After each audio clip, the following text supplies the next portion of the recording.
So I've seen questions and comments in the comment section sometimes about this gang, which seems to have gone to pretty much every other major city in the United States except Chicago. Namely, MS13, Mara Salvatrucha, the Salvadoran gang that actually started here in the United States, and then they brought the gang culture back to El Salvador. Now, the current president of El Salvador has really cracked down on them and basically cleaned up the entire country of that gang overnight almost, and his popularity now in that country is 90%. He just rounded them all up, and that's a controversial move. You know, typically when people try tactics like that here in the United States, a lot of civil rights organizations get on them about that, but it seemed to have worked over there, and, you know, it's always a trade-off. That's a very controversial thing that he did, but it's made the country a lot safer. But MS-13 is still here in the U.S., even though, ironically, it's no longer really active in El Salvador because of the president's security measures. So we have here in Chicago, though, a migrant who appears to be an MS-13 member, and whether or not that gang is really organized and active here, we haven't seen any evidence of that. It just appears to be like isolated individual gang members, man. So this particular migrant, though, who admitted that he's a member of that gang, is accused now of sexually assaulting his own 7-year-old son. He allegedly did this inside one of the city's migrant shelters. Anyways, the prosecutors claim that another resident of the shelter, curious about unusual noises in a restroom stall, captured video of the attack on his phone. So there's a 25-year-old father who's accused of doing this, who's the MS-13 member, and his identity is not being released in order to protect the safety of the 7-year-old. So we don't know what the 7-year-old might undergo as a result of his father being exposed for this, okay? So a transcript of the man's detention hearing reveals that the prosecutor said that he and the child arrived in Chicago in April and lived at the city shelter at 344 North Ogden in Westtown. So the man and the boy returned to the shelter after curfew at 12:39 a.m. on June 9th. About 30 minutes later, another resident was inside a bathroom stall when they heard odd noises coming from the stall next to them. So he looked under the stall and saw 2 pairs of feet. Okay, one belonged to an adult and the other belonged to a kid. And he was unable to see over the stall divider, so the man put his phone in video recording mode and raised it over the top of the stall. He successfully recorded 2 35-second videos of the father sexually assaulting the boy. So the witness reported the assault to staff members, and they summoned Chicago police. So anyways, the police found out about this, got access to the videos, and according to the prosecutor, the CPD officers found the father and the son sleeping together in the same clothing seen in the video. And the prosecutor said the father told the police that he was drunk and that the allegation was, quote, probably true.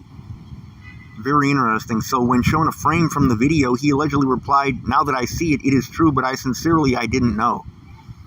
So the prosecutor said the child did not make any confirming disclosures during a forensic interview. So in other words, the kid did not snitch on the old man.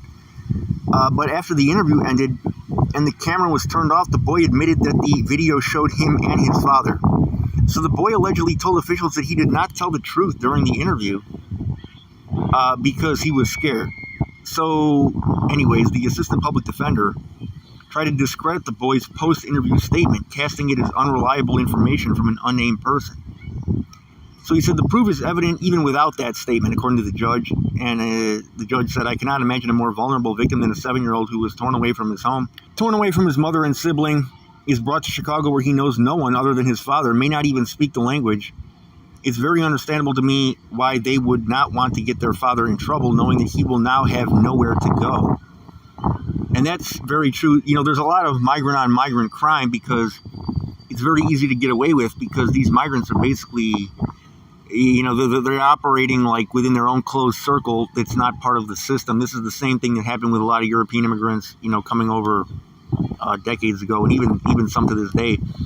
They're still coming over. It's like you don't go to the police with stuff because it's like a different world, you know, and it's very difficult for police and law enforcement to crack, you know, kind of like the immigrant code of silence and get into that world if you're not part of it. So anyways, they said, "I cannot imagine a more vulnerable victim." And the judge was also unconvinced by the defense attorneys claiming that the man who had no criminal background, is like basically a non-criminal. He was pointing out that the man has been in Chicago for barely 2 months, giving him limited time to build a criminal history. And the father also identified himself as an MS13 gang member. So he said he may have some history in Honduras that I'm not aware of. And he ordered the man detained as a safety threat. The father is charged with 1 count of predatory criminal sexual assault of a child younger than 13. And the defense attorney said the child is now in the care of DCFS. Okay. So there's a lot of issues here going on in this video. Okay, so now we have another child who's being taken care of by the system here in the U.S., who's not a citizen, whose father's not a citizen, who just came over. And the father, is a member of MS13. In El Salvador right now, he'd be locked up. Everybody from MS13 now has been rounded up and locked up. So here in the U.S., he's free. He wouldn't be free in his own home country. So it's crazy like that, man. Of all of the criminal statistics that are skewed in the FBI's database, organizations that kind of keep track of these things speculate that sexual assault is probably one of the most misrepresented and skewed statistics, and that the actual numbers that are showing up in the FBI database probably are not accurate at all, because this is a type of crime that's typically not reported or severely underreported by certain demographics, and demographics that tend to trust law enforcement less tend to be the ones that notoriously underreport things like rape and sexual assault. And kids, too. A very common form of rape, actually, in the United States, is typically not talked about, is underage boys by female babysitters. So this is going unreported, and, in immigrant circles especially, again, in communities that typically, where there's a mistrust of police, there's speculation that these statistics are vastly underreported, and there's a lot of this that goes on that just never shows up in the data. So here's the thing, man. If there's something like this, this takes people who are like this person that was in the migrant shelter that reported it. People that have the bravery to speak up and protect the kids, because the kid was in a situation where, basically he was disarmed from protecting himself, and there was like nothing he could do as far as the system. Like, what does a 7-year-old know? And he's in a whole different country, doesn't even know anything about the country. So, like, there was basically nothing the 7-year-old could have done. He was basically at the mercy of anybody that was in the vicinity to help him out. And this bystander thankfully did the right thing, but how many don't do the right thing? So anyways, man, you guys let me know what you think in the comment section, and also about MS13. Is this, this latest migrant wave from Central and South America going to bring MS13 to Chicago?